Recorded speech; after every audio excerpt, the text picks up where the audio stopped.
Back to my another video. ನಾನಿವತ್ತು ಅಕೌಂಟಿಂಗ್ನ ಮತ್ತೊಂದು ಕಾನ್ಸೆಪ್ಟ್ ಬಗ್ಗೆ ಎಕ್ಸ್ಪ್ಲೇನ್ ಮಾಡ್ತಿದ್ದೀನಿ. So fifth sem BCom or BBA financial ಮ್ಯಾನೇಜ್ಮೆಂಟ್ನ ಒಂದು ಕಾನ್ಸೆಪ್ಟ್ ಮತ್ತು ಪ್ರಾಬ್ಲಮ್ನ ಎಕ್ಸ್ಪ್ಲೇನ್ ಮಾಡ್ತಿದ್ದೀನಿ. ಸೊ ಕಾನ್ಸೆಪ್ಟ್ ಬಂದು time value of money. Time value of ಮನಿಯಲ್ಲಿ ಟೂ ಟೈಪ್ಸ್ ಇದೆ. ಟೂ ಟೈಪ್ಸ್ ಅಥವಾ ಟೆಕ್ನಿಕ್ಸ್ ಅಂತನಾದರೂ ಹೇಳ್ಬೋದು. Compounding technique, discounting technique. So ನಾನಿವತ್ತು ಕಾಂಪೌಂಡಿಂಗ್ ಟೆಕ್ನಿಕ್ ಬಗ್ಗೆ ಎಕ್ಸ್ಪ್ಲೇನ್ ಮಾಡ್ತೀನಿ. ಕಾಂಪೌಂಡಿಂಗ್ ಟೆಕ್ನಿಕ್ ಅಂತಂದರೆ ಫಸ್ಟು ಮೀನಿಂಗನ್ನು ಹೇಳ್ಬಿಡ್ತೀನಿ. Find out future value of the present ಮನಿ ಅಂತಂದರೆ ಪ್ರೆಸೆಂಟ್ ಮನಿ ಅಂದರೆ ಈಗಿನ ಮನಿ ಫ್ಯೂಚರಲ್ಲಿ ಎಷ್ಟು ವ್ಯಾಲ್ಯೂ ಆಗುತ್ತೆ ಅನ್ನೋದನ್ನು ಫೈಂಡ್ ಔಟ್ ಮಾಡೋದಕ್ಕೆ ನಾವು ಕಾಂಪೌಂಡಿಂಗ್ ಟೆಕ್ನಿಕ್ ಅಂತ ಕರಿತೀವಿ. ಇದರಲ್ಲಿ 3 ಟೈಪ್ಸ್ ಇದೆ: annually, semi annually, quarterly. So ಆ 3 ಬೇಸಿಸನ್ನು ನಮಗೆ ಎಕ್ಸಾಮಲ್ಲಿ ಕೇಳ್ತಾರೆ. ಆ 3 ನಾವು ಫೈಂಡ್ ಔಟ್ ಮಾಡಬೇಕಾಗತ್ತೆ. ಸೊ ನಾನಿವತ್ತು ಒಂದು ಪ್ರಾಬ್ಲಮ್ ಮೂಲಕ ಅದನ್ನು ಎಕ್ಸ್ಪ್ಲೇನ್ ಮಾಡ್ತೀನಿ. ಮೊದಲು ಫಾರ್ಮುಲಾ ತಿಳ್ಕೊಬಿಡೋಣ. Formula of annually. Annually formula ಬಂದು CI ಅಂದರೆ compound interest is equal to P ಅಂದರೆ ಪ್ರಿನ್ಸಿಪಲ್ ಅಮೌಂಟ್, 1 ಪ್ಲಸ್ I ಅಂದರೆ ಇಂಟ್ರೆಸ್ಟ್, ಪವರ್ ಆಫ್ N ಅಂದರೆ number of years. Next formula of multi compounding period. CI is equal to P principal amount, 1 plus I/M.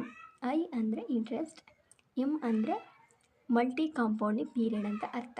ಎಮ್ಗೆ ನಾವು quarterly ಬೇಸಿಸಲ್ಲಿ 4 ಅಂತ consider ಮಾಡ್ತೀವಿ, semi ಆ್ಯನ್ಯುವಲಿಯಲ್ಲಿ 2 ಅಂತ consider ಮಾಡ್ತೀವಿ. So M ಬಗ್ಗೆ ನಮಗೆ ಕ್ವಶನಲ್ಲಿ ಏನು ಇನ್ಫಾರ್ಮೇಷನ್ ಹೇಳಿರಲ್ಲ. Power of M into N. So N ಅಂದರೆ as usual number of years, M ಅಂದರೆ ಇದೇ ಅಮೌಂಟ್ ಕನ್ಸಿಡರ್ ಮಾಡ್ತೀವಿ. ಸೊ ಇವಾಗ ನಾನೊಂದು ಪ್ರಾಬ್ಲಮ್ ತಂದ್ಕೊಂಡು ಬಂದಿದ್ದೀನಿ, previous year question paper. So ಈ ಕ್ವಶನ್ ನಾವು ಸಾಲ್ವ್ ಮಾಡೋಣ. Ajay invests ₹25,000 in a bank at a 10% interest compounded for 2 years.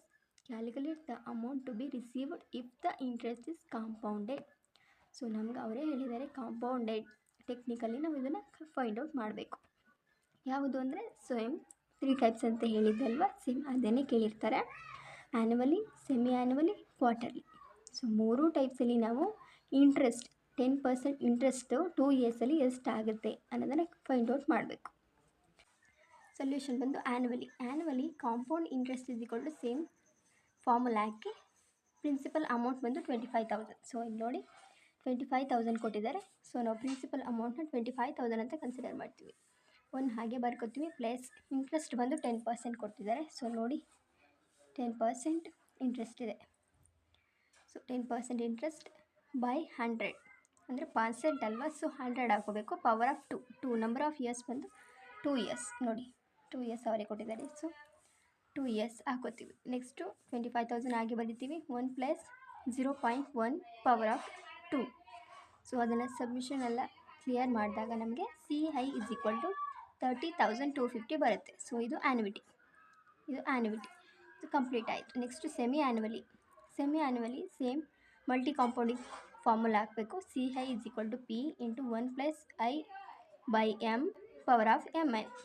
So principal amount as usual 25,000, 110/100/2 power of 2 into 2 ಯಾಕೆ ತೊಗೊಂಡಿದ್ದೀವಿ ಅಂತಂದರೆ M ಆಗಲೇ ಹೇಳಿದೆ ನಾನು, ಕನ್ಸಿಡರ್ ಮಾಡಬೇಕು 2 ಅಂತ. ಸೆಮಿ ಆ್ಯನ್ಯುವಲಿ ನಾವು ಮಾಡ್ತಾರೆ, ಸೆಮಿ ಆ್ಯನ್ಯುವಲಿ ಅಲ್ವಾ, ಸೊ ಎಮ್ಮು 2 ಆಗುತ್ತೆ.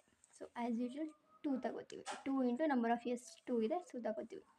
ಸೊ 25,000 ಹಾಗೆ ಬರಿತೀವಿ, 1 ಹಾಗೆ ಬರಿತೀವಿ. ಇದನ್ನು ಡಿವಿಷನ್ ಮಾಡಿದಾಗ 0.05 ಬರುತ್ತೆ. ಪವರ್ ಆಫ್ 4, ಯಾಕಂದರೆ 2 ಇಂಟು 2 4 ಮಾಡ್ತೀವಿ. ನೆಕ್ಸ್ಟ್ 25,000 ಹಾಗೆ ಬರಿತೀವಿ. 1ನ ಪ್ಲಸ್ ಮಾಡಿದಾಗ 1.05 ಬರುತ್ತೆ. Power of 4. Next 25,000 power of 4ಇಂದ 4 ಅಂದರೆ ಪವರ್ ಆಫ್ 4 ಅಂತಂದರೆ 1.05 ಇಂಟು 1.05 ಇಂಟು 1.05 ಇಂಟು 1.05 ಈ ರೀತಿ ಕ್ಯಾಲ್ಕುಲೇಷನ್ ಮಾಡಬೇಕಾಗುತ್ತೆ. ಅಂದರೆ ಇಲ್ಲಿ 4 ಇದೆ ಅಲ್ವಾ, ಸೊ 4 ಸರಿ ನಾವು 1.5ನ ಇಂಟು ಮಾಡಬೇಕು, ಆವಾಗ ನಮಗೆ ಈ ಆನ್ಸರ್ ಸಿಗುತ್ತೆ. ಸೊ ನೆಕ್ಸ್ಟು 25,000 ಇಂಟು 1.215 ಮಾಡಿದಾಗ ನಮಗೆ 13,387 ಬರುತ್ತೆ. ಇದು ಸೆಮಿ ಆ್ಯನ್ಯುವಲಿ ಮುಗೀತು. ನೆಕ್ಸ್ಟ್ ಉಳಿದಿರೋದು ಯಾವುದು, quarterly basis. So as usual quarterly formula ಬಂದು CI is equal to P 1 plus I/M power of MN. So as usual same ಇರುತ್ತೆ, ಬಟ್ ಇಲ್ಲಿ ಏನು ಚೇಂಜಸ್ ಆಗುತ್ತೆ ಅಂದರೆ ಎಮ್ಮು ಚೇಂಜ್ ಆಗುತ್ತೆ, ಯಾಕೆಂದರೆ ಅಲ್ಲಿ ಎಮ್ಮು ನೋಡಿ ಸೆಮಿ ಆ್ಯನ್ಯುವಲಲ್ಲಿ ಎಮ್ಮು 2 ಇತ್ತು, ಕ್ವಾರ್ಟರ್ಲಿ ಬೇಸಿಸಲ್ಲಿ ನಾವು 4 ತೊಗೋಬೇಕು. ಸೊ ಇಲ್ಲಿ ಎಮ್ಮು ಏನಾಗುತ್ತೆ 4 ಆಗುತ್ತೆ. ಇನ್ನೆಲ್ಲ ಸೇಮ್ ಇರುತ್ತೆ, ನಂಬರ್ ಆಫ್ ಇಯರ್ಸ್ ಟು ಇನ್ನೆಲ್ಲ ಸೇಮ್ ಇರುತ್ತೆ. ಸೊ ಅದೇ ರೀತಿ ನಾವು ಫಾರ್ಮುಲನೆಲ್ಲ ಡಿಸ್ಟ್ರಿಬ್ಯೂಟ್ ಮಾಡಿದಾಗ ಇಲ್ಲಿ 8 ಆಗಿರುತ್ತೆ. ಸೊ ಅದ್ರ ಪ್ರಕಾರ 1.025ನ 8 ಸಾರಿ ಇಂಟು ಮಾಡಿದಾಗ ನಮಗೆ 1.218 ಸಿಗುತ್ತೆ. ಸೊ ಅದರಿಂದ ಇದನ್ನು ಇಂಟು ಮಾಡಿದಾಗ ನಮಗೆ CI 13,460 ಬರುತ್ತೆ. ಇದು ಕ್ವಾರ್ಟರ್ಲಿ ಬೇಸಿಸ್. ಕಂಪ್ಲೀಟ್ ಆಯಿತು. ಇದಿಷ್ಟು ಈ ಪ್ರಾಬ್ಲಮ್ನ ಆನ್ಸರ್. ಸೊ ಎಲ್ಲ ಅರ್ಥ ಆಗಿದೆ ಅಂತ ಅನ್ಕೋತೀನಿ. ಏನಾದರೂ ಡೌಟ್ಸ್ ಇದ್ದರೆ ದಯವಿಟ್ಟು ಕಾಮೆಂಟ್ ಬಾಕ್ಸಲ್ಲಿ ಕಾಮೆಂಟ್ ಮಾಡಿ, ನಾನು ರಿಪ್ಲೈ ಮಾಡ್ತೀನಿ.